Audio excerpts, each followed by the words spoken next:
سلام احمده، مدیر راته د یو مهم راپور د جوړولو دنده راکړې، خو زه لږ اندېښنه لرم، نه پوهیږم له کومه ځایه یې پیل کړمه. وعلیکم سلام رحیم جانه، اندېښنه مه کوه. راپور جوړول یو منظم بهیر دی. که مرحلې او ټکي په پام کې ونیسې، راپور به ډېر معیاري وي. دا خو د ډېره په زړه پورې خبره وکړه. کولی شې د راپور جوړولو بشپړ بهیر راته ووایې؟ ښه ده. راپور جوړونه په لاندې مرحلو ویشل کیږي. لومړی مرحله د موضوع روښانه کول.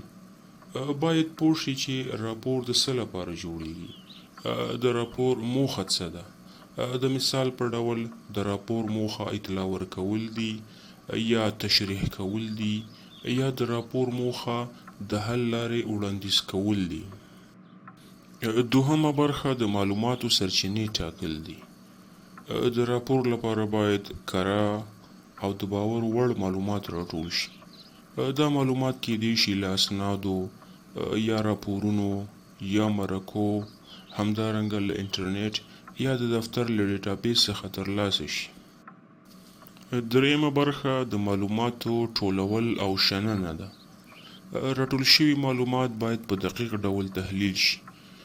غیر ضروري معلومات باید لرې شي. مهم ټکي باید روښانه او جلا شي. څلورمه برخه د راپور جوړښت ده. راپور عموما له 3 اساسي برخو څخه جوړ شوی ده. لومړی برخه د راپور سریزه یا انټروډکشن په نوم یادیږي. دوهمه برخه د راپور اصلي برخه ده چې د مین باډي په نوم سره یادیږي. او همدارنګه دریمه برخه پایلې او سپارښتنې وي چې د کنکلوژن اینډ ریکمنډیشنز په نوم باندې یادیږي. د سریزې په برخه کې د راپور موضوع، هدف او لنډه پیژندنه لیکل کیږي. همدارنګه په اصلي برخه کې د راپور شواهد، شمیرنې، جدولونه او تحلیل وړاندې کیږي.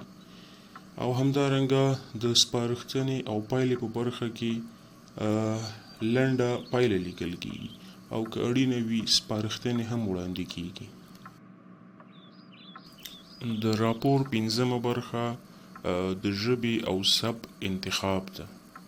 ژبه باید ساده وي.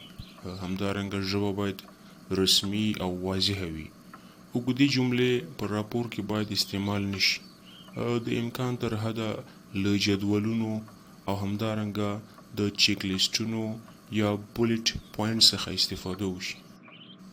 د راپور شپږمه برخه د ښکلو او منظم سرلیکونو استعمال ده. همدارنګه منظم جدولونه او شکلونه باید په راپور کې ځای په ځای شي. د راپور پاڼو ته باید شمیره ورکړل شي، او همدارنګه د راپور فند باید ټول یو ډول په نظر کې ونیول شي او منظم ترتیب شي. د راپور اوومه برخه د راپور بیا کتنه او سمونه ده. یو ځل راپور ولوله، که ګرامري تېروتنې، دقیقې شمیرې یا د معلوماتو ناسم ترتیب موجود وي، سمې کړه. کله ناکله ښه ده چې راپور یو بل همکار ته هم ورکړي، تر څو د اصلاح وړ ټکي درته په ګوته کړي. ډېره مننه رحیم جانه، راپور دې راته ډېر ښه تشریح کړه. اوس پوه شوم چې راپور جوړونه یوازې لیکل نه دي، بلکې یو منظم بهیر دی چې له موضوع ټاکلو نیولې بیا تر بیا کتنې پورې ټول پړاوونه لري. بالکل احمد جانه، او هیره دې نشي، راپور باید داسې جوړ شي چې مدیر یا لوستونکی یې په اسانۍ درک کړي او پریکړه پرې وکړي. ډېره مننه رحیم جانه، ستا خبرې مې ټول شکونه لرې کړل. اوس ډاډه یم چې راپور په معیاري ډول جوړ کړی شم. مننه احمد جان، زموږ دنده دا ده چې یو بل سره مرسته وکړو.